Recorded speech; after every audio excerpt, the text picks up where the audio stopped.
Victor Orbán का 16 साल का हंगरी में एकाधिकार शासन समाप्त हो गया है। विक्टर ऑर्बान को उनके हाल के सहयोगी और यहां तक कि पार्टी के साथी पीटर माड्यार और उनकी पार्टी टीसा ने पद से हटा दिया, जिसे सिर्फ 2 साल पहले सक्रिय रूप से आगे बढ़ाया गया था। रविवार के चुनाव में पर्यवेक्षकों का कहना है कि हंगरी की बहुत विकृत चुनावी प्रणाली और सरकार समर्थक मीडिया माहौल ने हंगरी में चुनावों को अनुचित बना दिया और विक्टर ऑर्बान ने अपनी जीत के लिए अपनी पूरी प्रशासनिक ताकत झोंक दी, लेकिन ये भी उनके काम नहीं आया। लेकिन पीटर माड्यार कौन है और क्यों? वो सिर्फ 2 साल में विक्टर ऑर्बान को कैसे हटा सके, जबकि पहले वो फिदेस पार्टी के वफादार सदस्य थे और उनका पूरा परिवार विक्टर ऑर्बान के सहयोगी थे? आइए इस सवाल का जवाब हम मिलकर इस एपिसोड में दें। मेरा नाम अलेक्सेई पेचिये है। आइए इस विषय पर मिलकर चर्चा करें। लेकिन शुरू करने से पहले मैं आपसे अनुरोध करता हूं कि चैनल को सब्सक्राइब करें, इस एपिसोड के नीचे कोई भी कमेंट लिखें और लाइक करें। साथ ही मेरे टेलीग्राम चैनल पेचिये न्यूज को सब्सक्राइब करें, लिंक वीडियो डिस्क्रिप्शन में है। इस चैनल पर हमने हंगरी की चुनावी प्रणाली, विक्टर ऑर्बान के इस्तीफे के नतीजों और चुनाव के बाद उनके रहस्यमय गायब होने पर चर्चा की है। साथ ही विक्टर ऑर्बान का परिवार अचानक हंगरी से बाहर चला गया था। अगर आपने मिस किया है तो चैनल सब्सक्राइब करें और देखें। इस एपिसोड में हम जानेंगे कि पीटर माड्यार कौन है। पीटर माड्यार दिखने में विक्टर ऑर्बान से बेहतर है, ये मानना पड़ेगा। अच्छी शारीरिक स्थिति में, स्टाइलिश कपड़ों में और 45 साल की उम्र में ये ऑर्बान से 17 साल छोटे हैं। पीटर माड्यार, जिनके उपनाम माड्यार का अर्थ हंगेरियाई है, एक संपन्न बुडापेस्ट परिवार से आते हैं। उनके रिश्तेदारों में वकील और जज है। साथ ही जो बहुत महत्वपूर्ण है, हंगरी के पूर्व राष्ट्रपति फेरेंस मार्डल भी उनके रिश्तेदार है, जिन्होंने 2000 से 2005 तक विक्टर ऑर्बान के पहले प्रधानमंत्री कार्यकाल के दौरान हंगरी के राष्ट्रपति का पद संभाला था। ये सिर्फ शुरुआत है कि पीटर माड्यार विक्टर ऑर्बान से कितने जुड़े थे।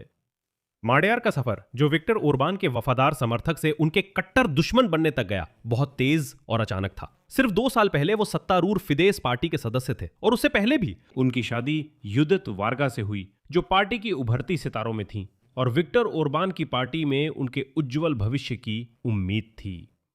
पति पत्नी पीटर माड्यार और युदित वार्गा ने करीब 10 साल ब्रुसेल्स, बेल्जियम में बिताए, जहां माड्यार राजनयिक और वार्गा फिदेस पार्टी के यूरोपीय संसद सदस्य के लिए काम करती थी। 2018 में वे अपने 3 बेटों के साथ बुडापेस्ट लौट आए और अगले साल वार्गा को ऑर्बान सरकार में न्याय मंत्री नियुक्त किया गया और इस पद को उन्होंने 2023 में छोड़ दिया ताकि 2024 में यूरोपीय संसद चुनाव में फिदेस पार्टी का नेतृत्व कर सकें। लेकिन ये योजना एक घोटाले के कारण विफल हो गई, जिसने 2024 की शुरुआत में फिदेस पार्टी को हिलाकर रख दिया। उस समय की हंगरी की राष्ट्रपति कतालिन नोवाक ने एक पूर्व अधिकारी को माफ कर दिया था, जिसे बाल गृह में नाबालिग लड़कों के साथ हिंसा के मामलों को छुपाने के लिए दोषी ठहराया गया था। माफी की जानकारी सामने आने से कई लोगों के मन में ऑर्बन सरकार की ईसाई और पारिवारिक मूल्यों के रक्षक की बनी हुई छवि को गहरा झटका लगा। अब सबको अचानक पता चला कि ऑर्बान के अधिकारी बच्चों पर हो रही हिंसा के बारे में जानते थे और यहां तक कि इसमें शामिल लोगों को माफ भी कर दिया था। युदित वार्गा ऑर्बान की न्याय मंत्री के रूप में माफी मामले में भी शामिल थी, इसलिए घोटाले के बाद उन्होंने इस्तीफा दिया और कई लोगों ने इसे ऑर्बान की पहल पर मजबूरी में उठाया कदम माना। कहा गया कि ऑर्बान ने बस सारी गलती महिलाओं पर डाल दी, यानी युदित वार्गा और राष्ट्रपति कतालिन नोवाक पर। असल दोषी वही था, उसके ही अधिकारी थे। स्कैंडल बढ़ने लगा और ठीक इसी वक्त पीटर माड्यार ने समझा कि मतदाता को एक न्यायप्रिय जेंटलमैन चाहिए जो उसकी रक्षा करे। सभी चालाक थे, वह संदिग्ध था। फरवरी 2024 में पीटर माड्यार, जो उस समय अभी भी फिडेस पार्टी के सदस्य थे, एक सनसनीखेज इंटरव्यू देते हैं, जिसमें वे ऑर्बान और उनके सहयोगियों पर महिलाओं के जरिए माफी के घोटाले को छुपाने का आरोप लगाते हैं। उन्होंने इस इंटरव्यू का इस्तेमाल ऑर्बन सरकार के करीब होने के कारण मिली जानकारी साझा करने के लिए भी किया। और तभी माड्यार ने कहा, उद्धरण, कुछ परिवार देश के आधे हिस्से के मालिक है। उस इंटरव्यू ने हंगरी में तहलका मचा दिया था, जिसे 1 करोड़ से कम आबादी वाले देश में 30 लाख बार देखा गया। इस इंटरव्यू के बाद पीटर मडियार टीआईएसए पार्टी में शामिल होकर तेजी से करियर में आगे बढ़ते हैं और कुछ हफ्तों में पार्टी के नेता बन जाते हैं। उनकी अगुवाई में टीआईएसए पार्टी ने जून 2024 में यूरोपीय संसद के चुनावों में हंगरी के मतदाताओं के लगभग 30% वोट अप्रत्याशित रूप से हासिल कर लिए, जिसकी वजह से मडियार यूरोपीय संसद के सदस्य बन गए। याद है, उनकी पूर्व पत्नी प्रतिद्वंदी फिदेस पार्टी की नेता बनने वाली थी, लेकिन एक घोटाले के कारण राजनीति से बाहर हो गई। मडियार ने यह विचार फैलाया कि अब एक पार्टी आई है जो ओरबान को हरा सकती है। 23 साल विपक्षी पार्टियां थीं, लेकिन ओरबान को कोई हरा नहीं सका। मडियार कहते हैं टीसा पार्टी जीतेगी, और इसी पल से टीआईएस पार्टी की सदस्य संख्या अचानक बढ़ गई। यहां मैं बता दूं कि टीसा हंगेरियन शब्दों का संक्षिप्त रूप है, जिसका मतलब है सम्मान और स्वतंत्रता, और यह देश की एक बड़ी नदी का नाम भी है। इसलिए मडियार ने जोरदार नारा दिया कि टीसा पार्टी पूरे हंगरी को तेजी से डुबो रही है, जैसे नदी उफान पर हो। इस साल ओरबान का चुनावी अभियान मुख्यतः विदेश नीति और विश्व नेताओं से संबंधों पर केंद्रित रहा। मैं ट्रंप और पुतिन से दोस्ती करता हूं। मडियार का अभियान मुख्य रूप से अर्थव्यवस्था और भ्रष्टाचार जैसी आंतरिक समस्याओं पर केंद्रित था। मडियार ने रूस यूक्रेन युद्ध और ब्रुसेल से संबंधों पर कोई टिप्पणी नहीं की, सिर्फ आंतरिक मुद्दों पर ध्यान दिया। 2 साल तक मडियार देश भर में घूमते और मतदाताओं से मिलते रहे। अब मडियार के राजनीतिक रणनीतिकार ने बस जीत दिलाने वाली रणनीति चुनी। मडियार सिर्फ रैलियों के लिए शहर नहीं आते थे, नहीं, वो हर शहर और कस्बे में रैली के बाद कुछ घंटों तक रुकते भी थे, ताकि स्थानीय लोगों से मिल सकें, बैठ सकें और बातचीत कर सकें। आखिरकार मतदाता मडियार पर फिदा हो गए, बिल्कुल अपना लड़का। चुनावी रणनीति का एक और दिलचस्प पहलू है। मडियार का मानना था कि ओरबान को पहले ही मात देनी चाहिए। उदाहरण के लिए 2022 में ओरबान के खिलाफ पेटर मार्किज़ाई ने चुनाव लड़ा, जो जीत सकते थे। उस समय ओरबान ने उन्हें ऐसे नेता के रूप में पेश किया जो हंगरी को युद्ध में ले जाएगा, जैसे यूक्रेन में हो रहा है, और यह सफल रहा। और तब पेटर मार्किज़ाई वहां जीत नहीं सके। लेकिन मडियार, जैसा कि आप समझ ही गए होंगे, कई सालों तक विक्टर ओरबान की टीम के अंदर काम करते रहे और वे उनके तरीकों को जानते थे।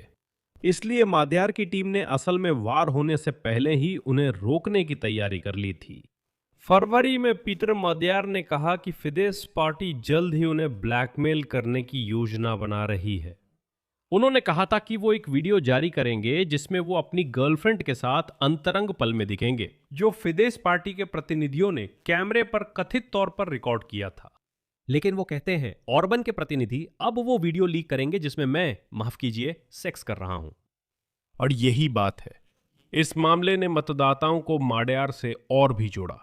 फिर पीटर मडियार आए और बोले, हाँ, मेरी उम्र 45 साल है, हाँ, मेरी एक यौन जिंदगी है, हाँ, एक वयस्क पार्टनर के साथ। फिदेस पार्टी के प्यारे कायरो, जो भी है सब कुछ सामने लाओ। आखिरकार ओरबान ने ऐसा वीडियो प्रकाशित करने का इरादा छोड़ दिया। किसी को सच में नहीं पता कि ऐसे वीडियो थे या नहीं। मडियार पर भरोसा किया गया और ओरबान अब तक सबसे ज्यादा दंदा दिख रहा था। मतलब अगर वो अपने विरोधी को ऐसे वीडियो से ब्लैकमेल करना चाहता था जिसमें वो किसी महिला के साथ सेक्स कर रहा है, तो ये तो बहुत ही नीचता है। फिर भी किसी को पता नहीं था वीडियो था या नहीं, लेकिन काम हो गया।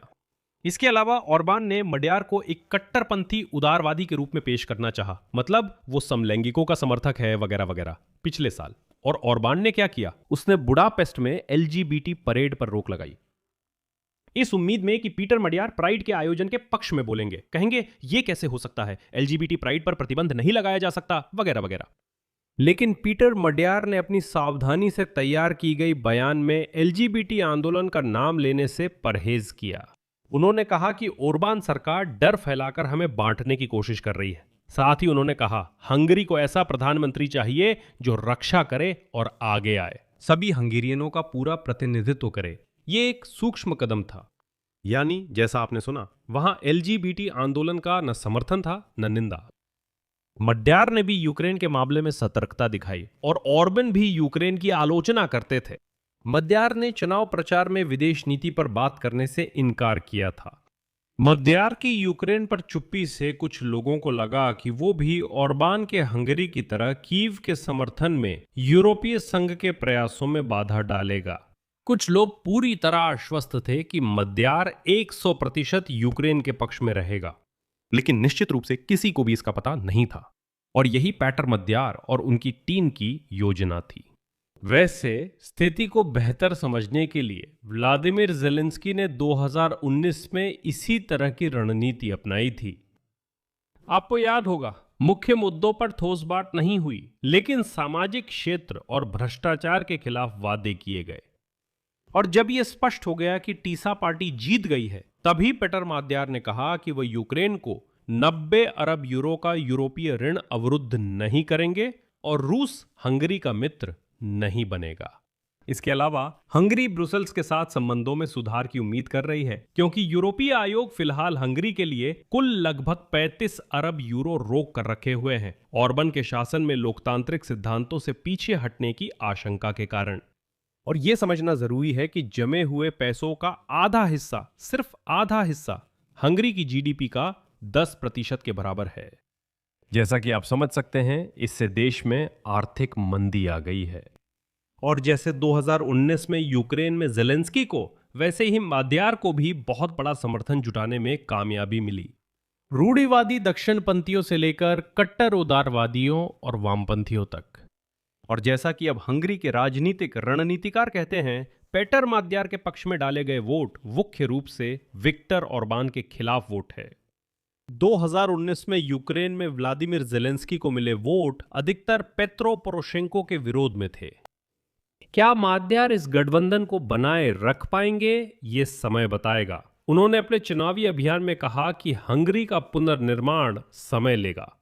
उन्होंने वादा किया है कि वे एक एक कदम, एक एक ईंट हटाते हुए ओरबान की अनुदारवादी राजनीतिक व्यवस्था को खत्म करेंगे, और इसमें वाकई कुछ समय लगेगा। इसलिए जैसा कि कहा जाता है, देखते हैं आगे क्या होता है। यहां मैं विराम लगाता हूं। अपनी राय और निष्कर्ष इस एपिसोड के नीचे कमेंट में लिखें। चैनल को सब्सक्राइब करें, बेल आइकन दबाएं और लाइक करना ना भूलें।